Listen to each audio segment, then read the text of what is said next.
jamais Jésus ne change pas.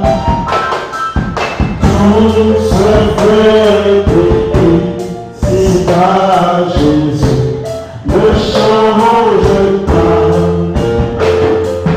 Mais aujourd'hui, jamais Jésus ne change pas.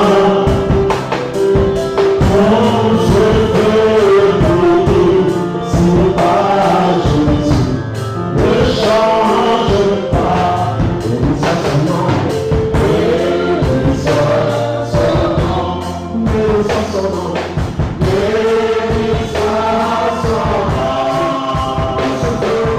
Tout se fait péter, c'est pas Jésus ne change pas. Bénissons son nom, bénissons son nom. Je vous salue, bien-aimés, dans le puissant Christ, notre Seigneur, Sauveur. C'est pour nous une grâce, un privilège d'être dans la maison de Dieu. Vous savez que la Bible nous dit qu'une semaine est courte, mais elle trouve peu de personnes. C'est vrai, lorsque nous consultons la nécrologie, nous voyons à l'intérieur beaucoup de décès. Vous voyez, la vie de l'homme se trouve dans la main du Seigneur. La vie de l'homme ne se trouve pas, vous voyez, dans les paroles que nous pouvons dire. Non. Elle se trouve dans la main du Seigneur. Vous savez que généralement, avant la nouvelle année, les hommes ont une certaine crainte. Parce qu'ils se disent, est-ce que je verrai la nouvelle année? Et lorsqu'ils arrivent à voir la nouvelle année, alors ils sont réjouis. C'est comme s'ils avaient franchi un certain palier et ils se retrouvaient à un autre stade. Mais bien aimé, la vie de l'homme, elle se trouve dans la main du Seigneur. Combien d'hommes, vous voyez, n'ont pas souhaité la bonne année à certaines personnes pour que le 2 janvier ou bien au soir du 1er janvier, ils entendent dire que cette personne-là s'en est allée. Oui, bien aimé. Ces choses arrivent. Aujourd'hui, nous ne sommes que le 9, n'est-ce pas? Le 9 janvier. Et vous êtes sans ignorer que, je crois, le jeudi, ou bien dès le mercredi déjà, il y a eu en France 2 hommes qui sont allés dans un journal et qui ont tué de sang-froid, je crois, près de 12 personnes. Et qui ont blessé grièvement certaines personnes, je ne sais pas s'ils sont au nombre de 4, et encore d'autres blessés. Pour qu'encore aujourd'hui, on a bien dit, il y a encore un autre qui est allé prendre en otage d'autres personnes, et dans l'intervention, il y a eu 4 morts dans un supermarché. Il me semble qu'il appartenait à des Juifs. Vous voyez, ce n'est que le 9 janvier.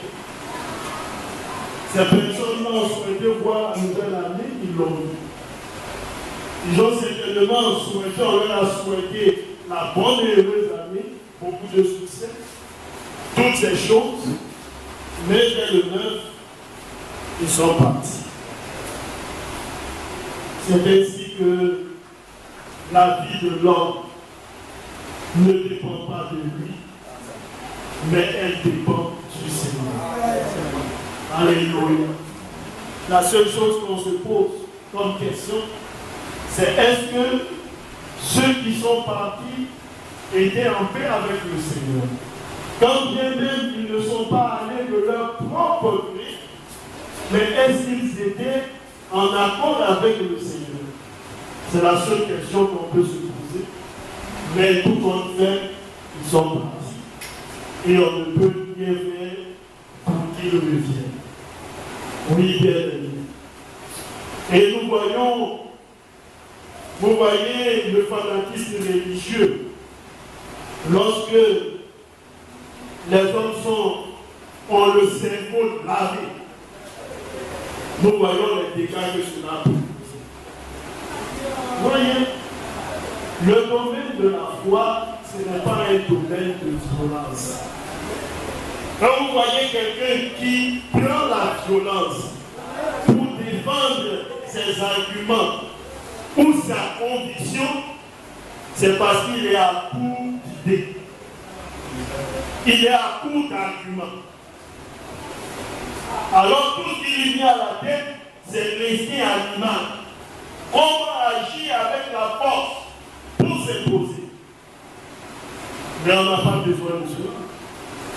Voyez, c'est pourquoi le Seigneur nous dit à nous croyants que seul le Saint-Esprit, qui est le consolateur, lorsqu'il vient dans notre cœur, il nous convainc. Voyez, il nous convainc de péché, de justice et de jugement. Ce n'est plus une histoire de la force de quelqu'un. Non. C'est la conviction que produit le Saint-Esprit en nous qui nous amène à stopper notre élan. C'est ainsi que le Seigneur fonctionne. Vous voyez, mais de l'autre côté, on pense qu'il faut la violence pour imposer ses idées. Ça ne marche jamais, ça. Alléluia. Oui, bien aimé. Et le dommage dans tout cela, c'est que les hommes, quand ils le font avec une certaine pensée qu'ils sont dans le bien. Et c'est ce qui est dangereux. Quand vous voyez quelqu'un qui agit comme ça, lui, pour lui, il est dans le bien. Toi, tu es dans le tort. Donc, il faut qu'il le fasse parce que c'est ainsi. C'est Dieu qui le veut. Oui, bien aimé, j'ai écouté un autre homme sur une chaîne étrangère. Vous voyez qu'il défend aussi certaines idées religieuses qui s'adressaient avec violence à l'égard d'un président d'un pays, je crois, de l'Afrique centrale. Et il citait son nom et lui demandait de se repentir. Sinon, il venait, ce qui arriverait, ce qui va arriver à son pays. Il l'aimait. On se pose la question si c'est la cause de Dieu que les hommes défendent ou bien c'est leur propre cause. Et ils ont bien à mourir. Comment dans le domaine de la foi on peut prendre des décisions? Maintenant, là, on n'est plus dans la foi. Alléluia. Le domaine de la foi, c'est Dieu qui parle. On prend sa parole et alors on essaye de convaincre l'autre. Si on n'y arrive pas, nous devons pouvoir comprendre qu'il a aussi le droit de refuser d'accepter. C'est ça la réalité. Vous voyez, si le Seigneur avait voulu agir parfois, je crois que le monde serait sauvé. Il n'y aura même pas un seul incrédule. Mais le Seigneur laisse le choix aux hommes de décider de par eux-mêmes ce qui est bien pour eux. Si tu décides de ne pas croire le Seigneur, tu es libre. Si tu veux croire, tu es libre. Mais il faut savoir que à partir de ta décision, ton destin est scellé. Alléluia. Tu crois, tu es sauvé. Tu ne crois pas, tu es perdu. Ça, c'est pas ce que nous disons, c'est ce que la Bible dit. N'est-ce pas? Pour ceux qui n'ont pas cru, la Bible nous dit qu'ils sont déjà jugés. Parce qu'ils n'ont pas cru au nom du Fils unique venu de Dieu. Mais ceux qui croient, ils sont sauvés. Que le bon nom du Seigneur soit béni. C'est bien de suivre l'actualité. Parce que cela nous montre combien de fois nous sommes à la fin des temps. Jésus-Christ revient bientôt. Nous allons lire dans le livre de Luc, le chapitre 21. C'est le passage, je crois, que j'avais pris pour souhaiter les meilleurs vœux. Nous allons essayer de voir un petit sujet. Luc, le chapitre 21, à partir du verset 30. Je vais demander à mon bien-aimé de faire la lecture.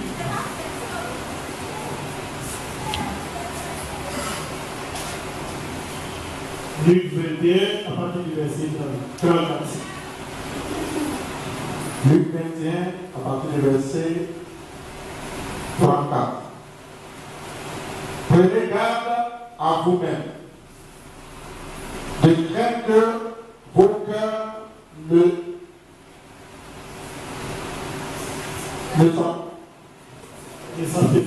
s'appesantissent par les excès de manger et de boire, et par le souci de la vie, et que ce jour devienne sur vous à l'improviste.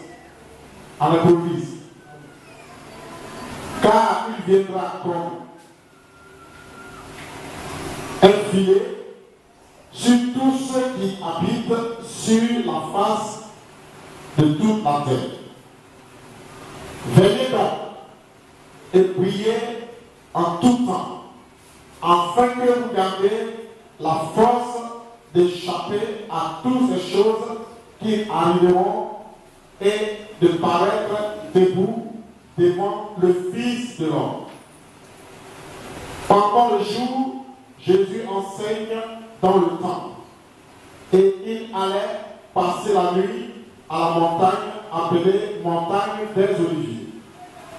Et tout le peuple, dès le matin, se rendit vers lui dans le temple pour l'écouter. Amen.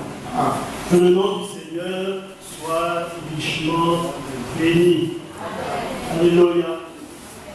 Le sujet sera tout simplement Maranatha. Alléluia. Notre Seigneur Jésus vient bientôt. Oui, bien-aimés, nous voyons l'avertissement que le Seigneur adresse aux croyants. Nous le disons, lorsque le Seigneur parle, il ne parle pas pour les croyants. Il parle pour le croyant. Ceux qui sont de lui se sentent concernés par ses paroles. Ceux qui ne sont pas du Seigneur, la parole ne leur dira absolument rien. Alléluia. Vous voyez, lorsque il y a même des débats ou bien des conférences, plusieurs personnes peuvent assister, mais il y en a, quand ils sont présents, ils sont absents. Tout ce qui est dit, ça ne les intéresse pas. C'est comme dans une salle de classe. Alors que l'enseignant vient pour dispenser les cours, il trouve plusieurs élèves. Ils peuvent être du nombre de 20, de 30, de 40. Il y en a qui sont assez conscients pour savoir que leur avenir dépend de ce que donne comme enseignement l'enseignant. Ils sont attentifs, ils suivent cela avec une certaine disposition. Rien ne les échappe. Parce qu'ils essayent de comprendre le cours qui est dispensé. Mais l'élève qui n'est pas soucieux, ça ne lui dit absolument rien. Tandis que l'enseignant dispense les cours, lui il est en train de taquiner son voisin. Il empêche l'autre de suivre. Lui ne suit pas, il empêche l'autre de suivre. Pour lui, peu importe. Or, il est conscient qu'un jour arrivera où l'enseignant va donner un devoir sur le cours qu'il vient de dispenser. Mais lui ne suit pas. Parce que pour lui, ce qui est dit ne le préoccupe aucunement. Alléluia. Oui, bien-aimé. Si tu veux suivre un tel homme, mon ami qui va au devant de l'échec. Alléluia. Il faut suivre de manière, vous voyez, bien disposé ce qui est apporté, ce qui est enseigné. Alléluia. Vous savez, le Seigneur prend les choses qui sont du domaine de la nature pour nous instruire. C'est toujours comme ça que le Seigneur fonctionne. Dans les paraboles, le Seigneur se servait des choses naturelles pour pouvoir éveiller la conscience des hommes. C'est pourquoi il va dire que le grand monsieur est semblable à un filet. Quand il parle de filet, toi qui es le pécheur, tu te sens dans ton élément. Toi qui observes le pécheur, tu comprends que c'est comme ça que les choses se produisent. Le pécheur va à la pêche, il lance, vous voyez, le filet, et puis il attrape les poissons. Il y a des poissons dont il n'a pas besoin. Le Seigneur y va et puis il fait le tri après. Il jette ce qui ne le convient pas. Et puis le reste là, il met dans le panier. C'est ce qui retient lui son assentiment. Le reste là, ça n'a pas d'importance. Alléluia. Le Seigneur avait voulu montrer aussi que dans ce monde, il y a des hommes dont lui il a besoin. Il y en a aussi dont il n'a pas besoin. Alléluia. Oui, bien aimé. Le Seigneur a besoin de personnes qui peuvent croire, qui peuvent prendre position pour lui. Vous savez, Isaïe, lorsque le Seigneur s'est révélé à lui, le Seigneur lui a dit une chose. Il dit, qui enverrai-je? C'est pas ça? Et qui ira pour nous? Et Isaïe a dit, le voici, envoie-moi. Alléluia. Qui enverrai-je? Qui ira pour nous? Il faut prendre position pour le Seigneur. Il faut suivre le Seigneur et le Seigneur lui seul. Alléluia. Alors, comme je le disais, le Seigneur connaît ceux qui lui appartiennent. Quand il parle, il s'adresse à ses enfants, ceux qui sont de lui, ceux qui lui appartiennent.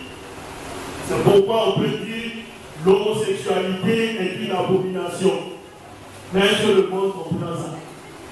Pour le monde, c'est un choix de vie. Il n'y a pas d'abomination dedans. N'est-ce pas?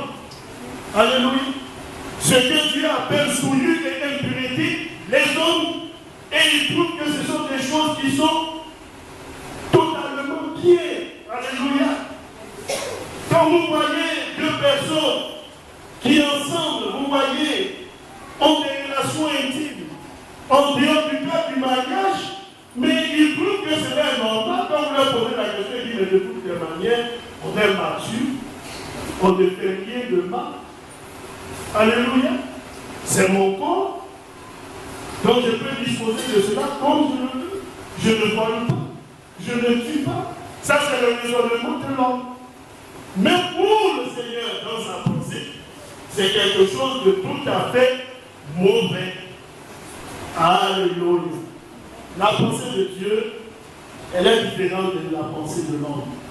C'est pourquoi en Isaïe, le Seigneur a dit, mes pensées sont élevées de vos pensées, au-dessus de vos pensées, comme le ciel est élevé au-dessus de la terre. Alléluia. Oui, bien aimé. L'homme, pour le bien-être, il est prêt à beaucoup de choses, qui souvent lui coûtent la vie. Vous savez, j'ai compté ce témoignage-là au pasteur de l'église lorsque nous partions. C'est un témoignage, un mauvais témoignage, un témoignage qui est si filé. Alléluia. C'est tellement filé. Mais c'est un témoignage qui s'est fait au détriment de la vie d'une personne. Est-ce qu'elle a pu survivre? Ça, je ne le sais pas. Mais pour dire que si le Seigneur, lui seul, dans sa grâce, n'intervient pas, cette personne-là ne pourra pas s'en sortir. Mais vous savez pourquoi? de l'argent. Oui, bien aimé. Dans ce monde méchant où nous vivons, ce monde si dur et difficile, comment on peut concevoir que quelqu'un t'arrête et qu'il te propose 2 millions pour avoir des relations avec toi? Et tu acceptes parce que pour toi, il est venu, vous voyez, on va dire, c'est Dieu qui te fait cadeau. Les grandes prostituées de luxe, on ne les paye pas 2 millions. Mais à la suite de cela, je pourrais dire que cette dernière, c'est comme si elle a fouillé de l'intérieur. Avec les asticots. C'est tellement vilain, frère. Pour 2 millions. C'est-à-dire 2 millions pour faire ton funérail. C'est ce que ça veut dire. Des hommes comme ça, on se dit non, c'est absolument rien. Vous voyez, quand on est cupide, quand on court de manière effrénée vers l'argent, ce sont des surprises comme ça qu'on découvre. Oui, bien aimé. Et celui qui comptait là, cela, il disait, cette dernière-là, avec le docteur, disait, mais je crois, et si c'était toi, est-ce que tu n'avais pas besoin? Vous voyez, 2 millions. Même aujourd'hui, 2 millions, ça ne veut absolument rien dire. Alléluia. J'avais 2 millions, vous allez dépenser ça en étant effort. Alléluia. Ça, c'est le monde. Oui, notre Seigneur vient bientôt. Alors le Seigneur lui dit, prenez garde à vous-même. Vous savez, quand on prend garde à soi-même, on fait attention. On fait attention à soi-même, on fait attention à tout ce qui nous environne. Alors on est sur ses gardes. Avant de poser un acte, on analyse. On pèse le pour et le contre. On essaie de voir, est-ce que ce que je m'apprête à faire ne pourra pas me causer des préjudices? On prend garde à soi-même. Alléluia. Quelqu'un qui avance sans prudence, c'est quelqu'un qui ne prend pas garde. Quand on prend garde, on fait attention à tous les éléments qui nous environnent. On agit de manière à ne pas être surpris. Alléluia. Vous savez, à l'armée, lorsque les hommes vont en guerre, ils ne vont pas en guerre parce qu'ils ont des fusils. Ils ne vont pas en guerre parce qu'ils ont des chars. Ils ne vont pas en guerre parce qu'ils ont tout le matériel militaire pour pouvoir, vous voyez, dissuader l'ennemi. Mais ils vont en guerre avec une tactique, avec une stratégie. Si tu n'as pas de stratégie, tu n'as pas de tactique, tu iras avec l'armement le plus sophistiqué, tu seras défait au combat. Il faut aller avec une certaine stratégie pour contrer l'ennemi. Alléluia. Oui, bien aimé. Alors les hommes sont sur le garde. Ils font attention. Regardez aujourd'hui les États, vous voyez, les États généraux, je crois bien. C'est comme ça qu'on dit les services généraux. Ces hommes qui veillent sur la sécurité des États. Ils se fondent dans la population. Ils vivent avec, vous voyez, les citoyens ordinaires comme si de rien n'était. Vous voyez l'homme qui vous côtoie à longueur de journée, qui peut marcher avec vous, vous pouvez le voir même avec, vous voyez, de manière bizarre. Vous n'aurez aucune considération pour lui. Vous vous direz, mais c'est un pauvre malheureux qui s'assoit là, chaque matin, qui tourne ici dans le quartier, et ainsi de suite. Mais il y a des apparences qui sont trompeuses. Quelquefois, ce n'est pas réellement ce qu'il est. Il vous fait croire à autre chose. Mais il n'est pas tel qu'il se présente à vous. Alléluia. Oui, bien. Nous prenons garde à nous-mêmes. Dans notre marche vers le ciel. Parce que notre salut est important. Alléluia. Est-ce que nous prenons grâce à nous-mêmes? Vous voyez, ce n'est pas simplement un mot, mais c'est une disposition biblique. Si on disait, est-ce que frère, tu prends garde à toi-même? Tu vas dire oui, je prends garde à moi-même. Mais c'est ton attitude là qui te montre. Si tu prends garde à toi, ou si tu ne prends pas garde à toi. Alléluia. Quand on prend garde à soi-même, on veille sur les dispositions de la parole pour rester à l'intérieur de ce que dit le Seigneur. Le Seigneur dit à Josué, si tu ne te détournes ni à gauche ni à droite. C'était la manière pour Josué de pouvoir veiller sur son âme, de veiller sur sa marche.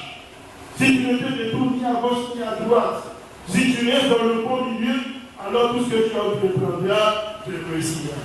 C'est ainsi que tu es dit, je te donnerai la supériorité sur tes ennemis avec le peuple d'Israël. N'est-ce pas? En prenant garde aux dispositions de sa parole. Il dit, prenez garde à vous-même. Ce n'est pas quelqu'un qui va le faire pour toi. C'est pourquoi le Seigneur dit, prenez garde à vous-même. Le Seigneur ne dit pas à un frère de prendre garde à un frère.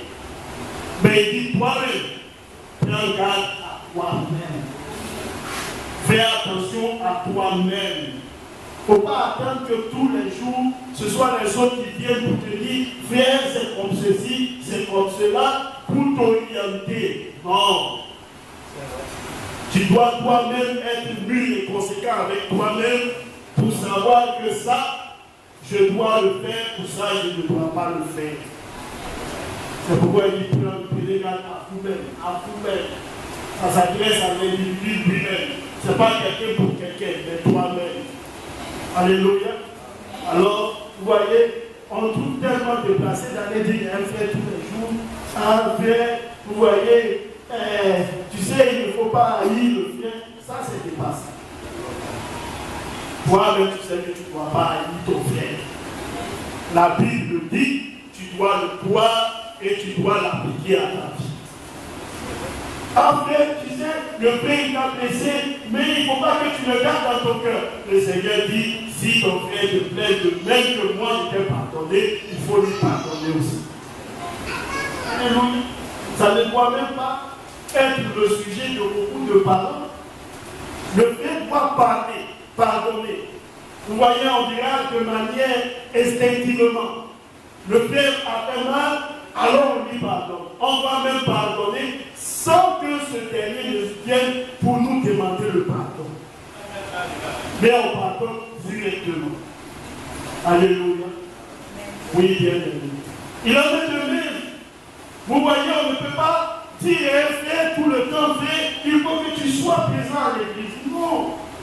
Ça, c'est quelque chose de déplacé. Pour un nouveau frère, on peut lui dire, frère, c'est important que tu viennes pour écouter la parole de Dieu. Dans un certain moment, le frère lui-même doit comprendre que sa présence dans la maison du Seigneur est indispensable pour son âme lui-même. Alléluia. Le Seigneur dit non, il n'a pas de paix seulement, mais de toutes paroles qui sont de la bouche de Dieu. Donc nous venons dans la maison de Dieu pour que notre âme soit nourrie de la bonne parole de Dieu. Frère, vous avez déjà vu quelqu'un à qui on dit vraiment, mais non, il faut que tu manges. Lui-même a des manières chagrin, il sait qu'il doit manger. N'est-ce pas? Vous allez le voir manger un bon plat de foutou, de poulet, ainsi de suite. Ça, on ne va même pas le prier pour ça. Il sait dans son cœur qu'il doit le faire. Et puis quand il assis devant son père, il le mange complètement, il savoure chaque bouchée qu'il prend. Ça, c'est pour les choses de la terre. Alléluia. C'est de la même manière que le Seigneur dit, pour que ton âme soit nourrie, tu ne dois même pas, vous voyez, lésiner sur les moyens, mais tu dois être toujours présent dans ma maison pour recevoir ma parole. C'est ainsi que tu seras nourri. Alléluia. Oui, bien.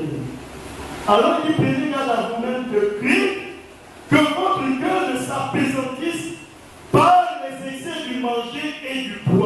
Alléluia. Oui, bien aimé. S'appesantir, c'est tout simplement le fait d'insister, s'attarder longuement sur quelque chose. Bien aimé, c'est vrai que la nourriture physique, quand on mange, on est content. Mais le Seigneur nous fait savoir qu'il y a au-delà où il y a plus que la nourriture. Il y a plus que ces différents plats. Aujourd'hui, le pauvre ne peut pas manger le plat de caviar, c'est trop cher. Alléluia. Ça, c'est quelque chose que les riches mangent entre eux. Mais le Seigneur dit, il y a plus que le caviar. Alléluia. Et au-delà de la nourriture dont parle le Seigneur, il faut comprendre que ce sont les choses de la terre. Alléluia. C'est pourquoi la Bible dans le livre d'Ecclésiaste dit que vanité des vanités, tout n'est que vanité. Vous savez, le mot vanité lui-même veut dire ce qui procure à l'homme, vous voyez, une insatisfaction. C'est-à-dire, il mange quelque chose que tu peux faire, mais tu sens toujours après que tu as fait qu'il y a un vide. C'est pourquoi lorsqu'on mange, le Seigneur dit après on se libère dans le lieu secret, et puis quelques heures après on a fait. C'est pas ça. Donc il faut toujours manger pour récupérer ses forces. Alléluia. Ça c'est une vanité. Alléluia. Oui. L'homme a bon être riche, comme le Seigneur l'a dit. Vous voyez, le richard, l'homme qui est riche, vous avez déjà vu quelqu'un qui est assez riche, même si on dit qu'il est le plus grand milliardaire qui a dit une fois que lui ne peut plus avoir l'argent. Ça n'existe pas. Alléluia. Puis lui le plus grand richard de la terre. On dit, bon, ce Seigneur-là, il est extrêmement riche. Il possède les biens de la terre. Rien ne lui manque. Mais cette entreprise continue de fonctionner. Qui a dit qu'il fait des entreprises pour avoir des pertes? C'est pour avoir des profits. Jamais un homme ne dit l'argent, j'en ai assez. Il cherche toujours à en avoir. Ça aussi, c'est une vanité. Alléluia. Oui, bien aimé. On disait d'un président africain, je crois qu'il était le plus riche. Mais quand il est décédé, est-ce qu'il a gardé son argent? Est-ce que sa famille même a pu jouir de son argent? Oui, bien aimé. Ça, c'est une vanité. Quand on est au sommet de l'État, on est applaudi. Mais il suffit qu'une catastrophe se passe pour qu'on dégrémole, ça va être fini. Même quand vous regardez la personne dans son aspect, vous savez qu'il a pris un coup. Parce que son mode de vie change. C'est une vanité. Alléluia. Alors il dit, il faut veiller à ce qu'on ne puisse pas s'appesantir aux excès du manger et du boire. Le monde, eux, ils peuvent faire toutes ces choses-là, ça ne leur dit absolument rien. Mais le Seigneur, quand il parle ici, il parle de ses enfants, ceux qui lui appartiennent. Parce que les temps sont fâcheux, les temps sont difficiles. Tout, vous voyez, se déroule comme le Seigneur lui-même l'a prédit. Les prophéties bibliques s'accomplissent sous nos yeux. Et c'est comme ça que nous chantons ce cœur. Voyez comment les prophéties s'accomplissent sous nos yeux, annonçant la venue du Seigneur. Vous voyez, il ne nous reste plus de temps. Combien de temps pensez-vous, frère, qu'il nous reste encore? Il est plus tard que vous ne le pensiez. Le Seigneur revient bientôt. Alléluia. Alors le Seigneur lui parle de manger, le boire et par les soucis de la vie. On est toujours au souci de la vie. Vous voyez? Et ça, c'est parce que nous sommes dans un corps de chair. Aussi longtemps qu'on sera dans ce corps de chair-là, on va se mettre en souci de beaucoup de choses. De quoi nous allons être vêtus, qu'est-ce que nous allons manger, qu'est-ce que nous allons boire. On est, vous voyez, sur le menu, on se bat ici, on se bat là. Ça sera toujours ainsi. Mais le Seigneur dit, fais attention. Que les soucis de la terre là, tu ne puisses pas être apaisanti par cette chose-là. Il ne faut pas t'attarder sur cela. Il ne faut pas que ces choses-là, vous voyez, arrivent à te détourner de l'objectif. Et c'est comme ça que le diable lui fonctionne. Il vous fait voir ce qui est éphémère, ce qui est momentané, et vous perdez de vue ce qui est éternel. Alléluia. Oui, bien aimé. Vous savez, ma soeur m'a conté un témoignage d'une femme. Elle a dit à son mari, je ne sais pas s'ils sont mariés également, elle dit donne-moi 3 000. Le monsieur dit, je n'ai pas 3 000. Et le monsieur qui faisait savoir qu'il lui a donné l'argent pour son commerce, tous ces genres de choses, ainsi de suite. Elle lui demande encore 3 000, il n'en a pas. Vous voyez, la femme lui dit, pourquoi tu dis que tu n'as pas 3 000? Pourquoi? Frère, ça a été un scandale. La femme est allée renverser. Vous voyez les affaires de la maison, elle a cassé les choses. Cassé la télé. La télé là, c'est 3 000. Elle a cassé la télé. Cassé, vous voyez les assiettes. Elle a pris une paire de ciseaux, déchiré les habits du monsieur. Pour 3 000. Frère. Et après, ils sont venus au mai. Ils se sont bagarrés. Frère, ma soeur m'a dit, selon le témoignage qui était reçu, comme eux-mêmes, ce sont des choses qui se produisent, la bagarre. Les gens ne prenaient pas en considération. Mais la femme était rentrée dans une colère telle qu'on ne pouvait pas la maîtriser. Ma soeur dit, pour ceux qui lui a apporté cela, les nerfs, ses nerfs sortaient à vif sur sa peau. Et on voyait les nerfs. Elle était tellement en colère, les yeux rougis. Et elle dit qu'il faut qu'elle tue son mari. Oui, bien aimé. Il a fallu. Elle a tellement serré le cou de ce dernier que ce dernier a commencé à trembler. Vous voyez comme quelqu'un qui est prêt à rendre l'âme. Trembler sur lui. Il a fallu que ce soit un voisin qui vienne pour taper son bras et puis l'enlever de dessus cet homme. Pour combien? 3 000. Oui, bien aimé. Les choses de la terre. Je ne sais pas si les 3 000 c'était pour son entretien ou bien quelque chose comme ça. Elle était prête à tuer son mari. Et le lendemain, la voici qui est dans son coin, toute honteuse. 3 000. Oui, bien aimé.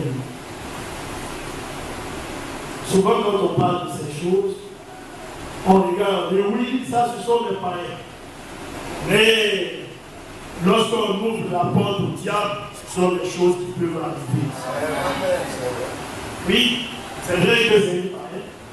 Peut-être même qu'elle va à l'église, on ne sait pas. Mais lorsqu'on ouvre la porte au diable et que le diable vient, vous allez faire des choses que vous-même, vous n'allez pas comprendre. Vous ne penserez pas à un seul moment que si on vous avait dit que vous étiez capable de faire ça, vous-même vous allez dire oui, c'est vrai, ça peut arriver. Non. Oui, bien. Alors, la Bible continue pour dire, il dit que ce jour ne vient sur vous à l'improviste. Alléluia. Sans que vous ne compreniez, ce jour-là va fondre sur vous. Car il viendra comme une pilée sur tous ceux qui habitent sur la surface de la terre. Alléluia. C'est vrai, frère. Les hommes prennent toutes les précautions. Toutes, vous voyez les précautions. Mais ils ne comprennent pas que ça ne dépend pas de l'homme. L'homme, il peut aménager les choses, mais ce que Dieu lui a dit là, ça va arriver. Vous voyez, cela va arriver. Aujourd'hui, les gens essaient de comprendre.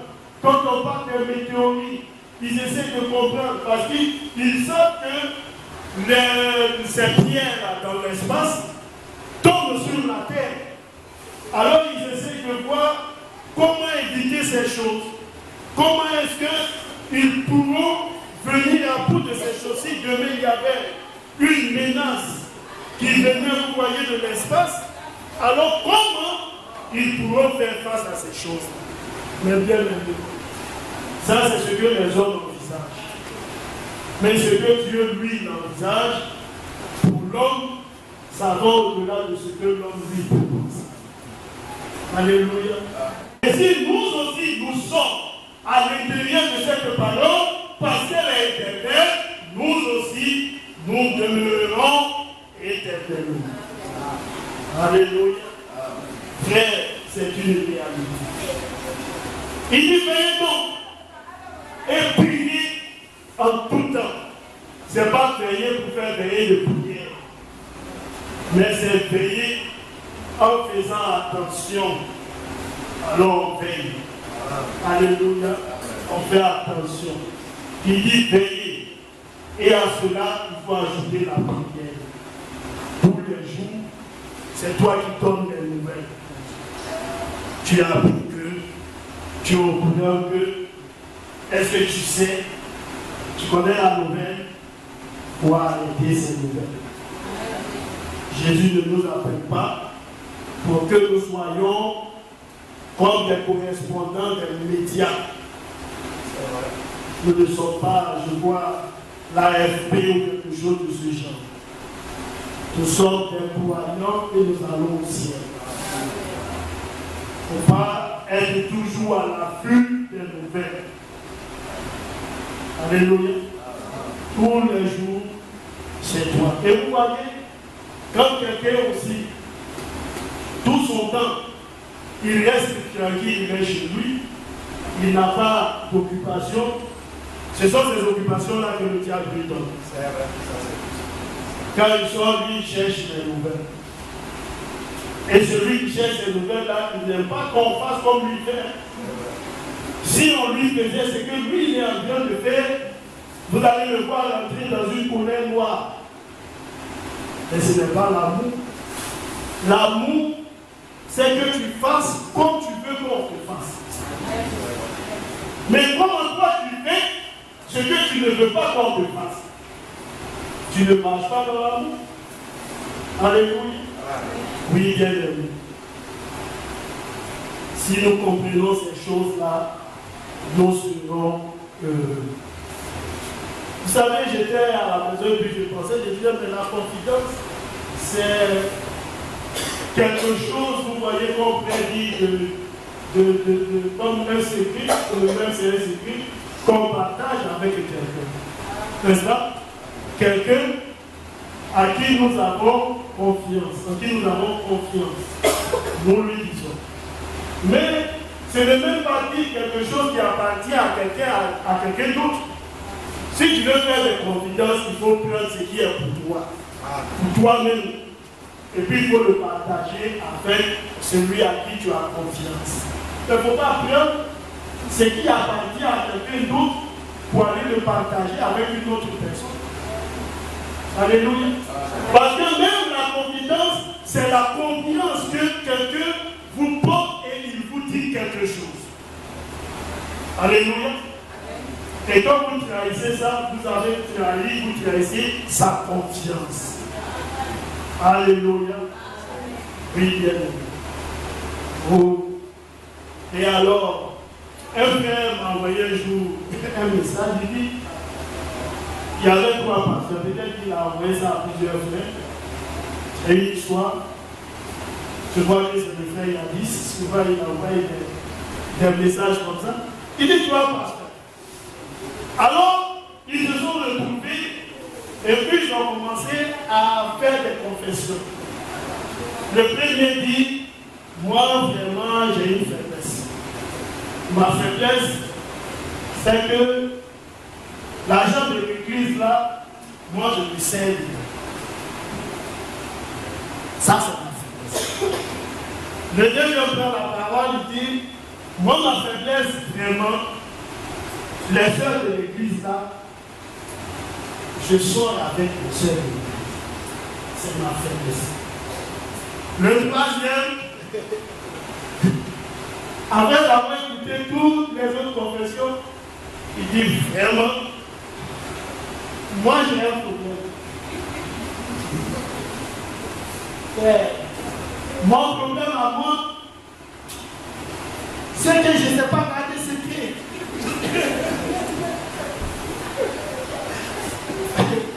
Est-ce que vous comprenez l'histoire? C'est que déjà, il est en train de dire aux deux autres pasteurs, ce que vous m'avez dit là, je vais le dire aux autres.